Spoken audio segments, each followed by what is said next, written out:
Chapter 14. Such was the history of my beloved cottagers. It impressed me deeply. I learned, from the views of social life which it developed, to admire their virtues, and to deprecate the vices of mankind. As yet I looked upon crime as a distant evil. Benevolence and generosity were ever present before me, inciting within me a desire to become an actor in the busy scene where so many admirable qualities were called forth and displayed. But, in giving an account of the progress of my intellect, I must not omit a circumstance which occurred in the beginning of the month of August of the same year. One night, during my accustomed visit to the neighboring wood, where I collected my own food, and brought home firing for my protectors, I found on the ground a leathern portmanteau, containing several articles of dress and some books. I eagerly seized the prize, and returned with it to my hovel.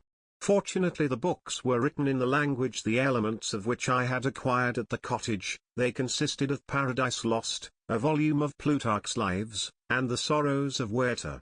The possession of these treasures gave me extreme delight. I now continually studied and exercised my mind upon these histories, whilst my friends were employed in their ordinary occupations. I can hardly describe to you the effect of these books. They produced in me an infinity of new images and feelings, that sometimes raised me to ecstasy, but more frequently sunk me into the lowest dejection.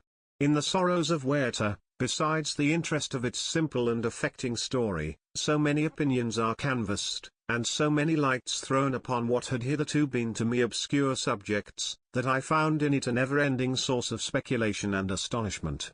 The gentle and domestic manners it described, combined with lofty sentiments and feelings, which had for their object something out of self, accorded well with my experience among my protectors, and with the wants which were for ever alive in my own bosom. But I thought Werther himself a more divine being than I had ever beheld or imagined. His character contained no pretension, but it sunk deep. The disquisitions upon death and suicide were calculated to fill me with wonder. I did not pretend to enter into the merits of the case, yet I inclined towards the opinions of the hero, whose extinction I wept, without precisely understanding it. As I read, however, I applied much personally to my own feelings and condition. I found myself similar, yet at the same time strangely unlike the beings concerning whom I read, and to whose conversation I was a listener. I sympathized with, and partly understood them, but I was unformed in mind, I was dependent on none, and related to none. The path of my departure was free, and there was none to lament my annihilation. My person was hideous, and my stature gigantic. What did this mean? Who was I? What was I? Whence did I come? What was my destination? These questions continually recurred, but I was unable to solve them. The volume of Plutarch's Lives which I possessed, contained the histories of the first founders of the ancient republics. This book had a far different effect upon me from the Sorrows of Werther. I learned from Werther's imaginations despondency and gloom, but Plutarch taught me high thoughts. He elevated me above the wretched sphere of my own reflections, to admire and love the heroes of past ages. Many things I read surpassed my understanding and experience. I had a very confused knowledge of kingdoms, wide extents of country, mighty rivers, and boundless seas. But I was perfectly unacquainted with towns, and large assemblages of men. The cottage of my protectors had been the only school in which I had studied human nature, but this book developed new and mightier scenes of action. I read of men concerned in public affairs governing or massacring their species. I felt the greatest ardour for virtue rise within me, and abhorrence for vice, as far as I understood the signification of those terms, relative as they were, as I applied them, to pleasure and pain alone. Induced by these feelings, I was of course led to admire peaceable lawgivers, Numa, Solon, and Lycurgus, in preference to Romulus and Theseus. The patriarchal lives of my protectors caused these impressions to take a firm hold on my mind. Perhaps, if my first introduction to humanity had been made by a young soldier, burning for glory and slaughter, I should have been imbued with different sensations. But Paradise Lost excited different and far deeper emotions. I read it, as I had read the other volumes which had fallen into my hands, as a true history. It moved every feeling of wonder and awe, that the picture of an omnipotent God warring with his creatures was capable of exciting. I often referred the several situations, as their similarity struck me, to my own. Like Adam, I was created apparently united by no link to any other being in existence, but his state was far different from mine in every other respect. He had come forth from the hands of God a perfect creature, happy and prosperous, guarded by the especial care of his Creator. He was allowed to converse with, and acquire knowledge from beings of a superior nature, but I was wretched, helpless, and alone. Many times I considered Satan as the fitter emblem of my condition, for often, like him, when I viewed the bliss of my protectors, the bitter gall of envy rose within me. Another circumstance strengthened and confirmed these feelings. Soon after my arrival in the hovel, I discovered some papers in the pocket of the dress which I had taken from your laboratory.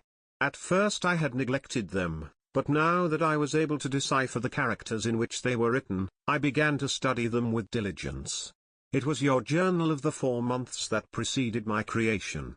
You minutely described in these papers every step you took in the progress of your work. This history was mingled with accounts of domestic occurrences. You, doubtless, recollect these papers. Here they are. Everything is related in them which bears reference to my accursed origin. The whole detail of that series of disgusting circumstances which produced it is set in view. The minutest description of my odious and loathsome person is given, in language which painted your own horrors, and rendered mine ineffaceable. I sickened as I read. Hateful day when I received life! I exclaimed in agony. Cursed Creator! Why did you form a monster so hideous that even you turned from me in disgust? God in pity made man beautiful and alluring, after his own image, but my form is a filthy type of yours, more horrid from its very resemblance. Satan had his companions, fellow devils, to admire and encourage him, but I am solitary and detested. These were the reflections of my hours of despondency and solitude, but when I contemplated the virtues of the cottagers, their amiable and benevolent dispositions, I persuaded myself that when they should become acquainted with my admiration of their virtues, they would compassionate me, and overlook my personal deformity. Could they turn from their door one, however monstrous, who solicited their compassion and friendship? I resolved, at least, not to despair, but in every way to fit myself for an interview with them which would decide my fate. I postponed this attempt for some months longer, for the importance attached to its success inspired me with a dread lest I should fail. Besides, I found that my understanding improved so much with every day's experience, that I was unwilling to commence this undertaking until a few more months should have added to my wisdom. Several changes, in the meantime, took place in the cottage. The presence of Sophie diffused happiness among its inhabitants, and I also found that a greater degree of plenty reigned there. Felix and Agatha spent more time in amusement and conversation, and were assisted in their labors by servants. They did not appear rich, but they were contented and happy, their feelings were serene and peaceful, while mine became every day more tumultuous. Increase of knowledge only discovered to me more clearly what a wretched outcast I was. I cherished hope, it is true, but it vanished, when I beheld my person reflected in water, or my shadow in the moonshine, even as that frail image and that inconstant shade. I endeavored to crush these fears, and to fortify myself for the trial which in a few months I resolved to undergo, and sometimes I allowed my thoughts, unchecked by reason, to ramble in the fields of paradise, and dared to fancy amiable and lovely creatures sympathizing with my feelings and cheering my gloom. Their angelic countenances breathed smiles of consolation. But it was all a dream, no Eve soothed my sorrows, or shared my thoughts, I was alone. I remembered Adam's supplication to his Creator, but where was mine? He had abandoned me, and, in the bitterness of my heart, I cursed him. Autumn passed thus. I saw, with surprise and grief, the leaves decay and fall, and nature again assume the barren and bleak appearance it had worn when I first beheld the woods and the lovely moon. Yet I did not heed the bleakness of the weather, I was better fitted by my conformation for the endurance of cold than heat. But my chief delights were the sight of the flowers, the birds, and all the gay apparel of summer. When those deserted me, I turned with more attention towards the cottagers. Their happiness was not decreased by the absence of summer. They loved, and sympathized with one another, and their joys, depending on each other, were not interrupted by the casualties that took place around them. The more I saw of them, the greater became my desire to claim their protection and kindness. My heart yearned to be known and loved by these amiable creatures. To see their sweet looks turned towards me with affection, was the utmost limit of my ambition. I dared not think that they would turn them from me with disdain and horror. The poor that stopped at their door were never driven away. I asked, it is true, for greater treasures than a little food or rest. I required kindness and sympathy, but I did not believe myself utterly unworthy of it. The winter advanced, and an entire revolution of the seasons had taken place since I awoke into life. My attention, at this time, was solely directed towards my plan of introducing myself into the cottage of my protectors. I revolved many projects, but that on which I finally fixed was, to enter the dwelling when the blind old man should be alone. I had sagacity enough to discover, that the unnatural hideousness of my person was the chief object of horror with those who had formerly beheld me. My voice, although harsh, had nothing terrible in it. I thought, therefore, that if, in the absence of his children, I could gain the goodwill and mediation of the old de Lacy, I might, by his means, be tolerated by my younger protectors. One day, when the sun shone on the red leaves that strewed the ground, and diffused cheerfulness, although it denied warmth, Sophie, Agatha, and Felix, departed on a long country walk, and the old man, at his own desire, was left alone in the cottage. When his children had departed, he took up his guitar, and played several mournful, but sweet airs, more sweet and mournful than I had ever heard him play before. At first his countenance was illuminated with pleasure, but, as he continued, thoughtfulness and sadness succeeded. At length, laying aside the instrument, he sat absorbed in reflection. My heart beat quick. This was the hour and moment of trial, which would decide my hopes, or realize my fears. The servants were gone to a neighboring fair. All was silent in and around the cottage. It was an excellent opportunity, yet, when I proceeded to execute my plan, my limbs failed me, and I sunk to the ground.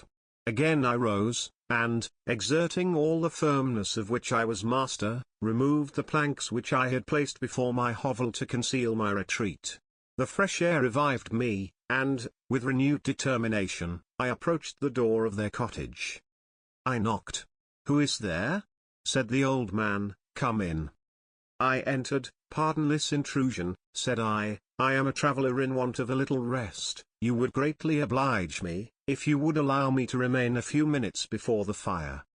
"Enter," said de Lacy, "and I will try in what manner I can relieve your wants, but, unfortunately, my children are from home, and, as I am blind, I am afraid I shall find it difficult to procure food for you." "Do not trouble yourself, my kind host, I have food. It is warmth and rest only that I need." I sat down, and a silence ensued. I knew that every minute was precious to me, yet I remained irresolute in what manner to commence the interview, when the old man addressed me. "By your language, stranger, I suppose you are my countryman. Are you French?" "No, but I was educated by a French family, and understand that language only. I am now going to claim the protection of some friends, whom I sincerely love, and of whose favor I have some hopes." "Are these Germans?" "No, they are French. But let us change the subject. I am an unfortunate and deserted creature. I look around, and I have no relation or friend upon earth. These amiable people to whom I go have never seen me, and know little of me. I am full of fears, for if I fail there, I am an outcast in the world forever. Do not despair. To be friendless is indeed to be unfortunate, but the hearts of men, when unprejudiced by any obvious self-interest, are full of brotherly love and charity. Rely, therefore, on your hopes, and if these friends are good and amiable, do not despair. They are kind, they are the most excellent creatures in the world, but, unfortunately, they are prejudiced against me. I have good dispositions, my life has been hitherto harmless, and, in some degree, beneficial, but a fatal prejudice clouds their eyes, and where they ought to see a feeling and kind friend, they behold only a detestable monster. That is indeed unfortunate, but if you are really blameless, cannot you undeceive them? I am about to undertake that task, and it is on that account that I feel so many overwhelming terrors. I tenderly love these friends. I have, unknown to them, been for many months in the habits of daily kindness towards them, but they believe that I wish to injure them, and it is that prejudice which I wish to overcome. Where do these friends reside? Near this spot. The old man paused, and then continued, "If you will unreservedly confide to me the particulars of your tale, I perhaps may be of use in undeceiving them. I am blind, and cannot judge of your countenance, but there is something in your words which persuades me that you are sincere. I am poor, and an exile, but it will afford me true pleasure to be in any way serviceable to a human creature." Excellent man. I thank you, and accept your generous offer. You raise me from the dust by this kindness, and I trust that, by your aid, I shall not be driven from the society and sympathy of your fellow creatures. Heaven forbid. Even if you were really criminal, for that can only drive you to desperation, and not instigate you to virtue. I also am unfortunate. I and my family have been condemned, although innocent. Judge, therefore, if I do not feel for your misfortunes. How can I thank you, my best and only benefactor? From your lips first have I heard the voice of kindness directed towards me. I shall be forever grateful, and your present humanity assures me of success with those friends whom I am on the point of meeting.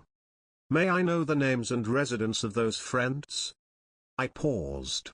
This, I thought, was the moment of decision, which was to rob me of, or bestow happiness on me forever. I struggled vainly for firmness sufficient to answer him, but the effort destroyed all my remaining strength. I sank on the chair, and sobbed aloud. At that moment I heard the steps of my younger protectors. I had not a moment to lose, but, seizing the hand of the old man, I cried, "Now is the time. Save and protect me. You and your family are the friends whom I seek. Do not you desert me in the hour of trial." "Great God!" exclaimed the old man, "who are you?" At that instant the cottage door was opened, and Felix, Sophie, and Agatha entered. Who can describe their horror and consternation on beholding me? Agatha fainted, and Sophie, unable to attend to her friend, rushed out of the cottage. Felix started forward, and with supernatural force tore me from his father, to whose knees I clung. In a transport of fury, he dashed me to the ground, and struck me violently with a stick. I could have torn him limb from limb, as the lion rends the antelope.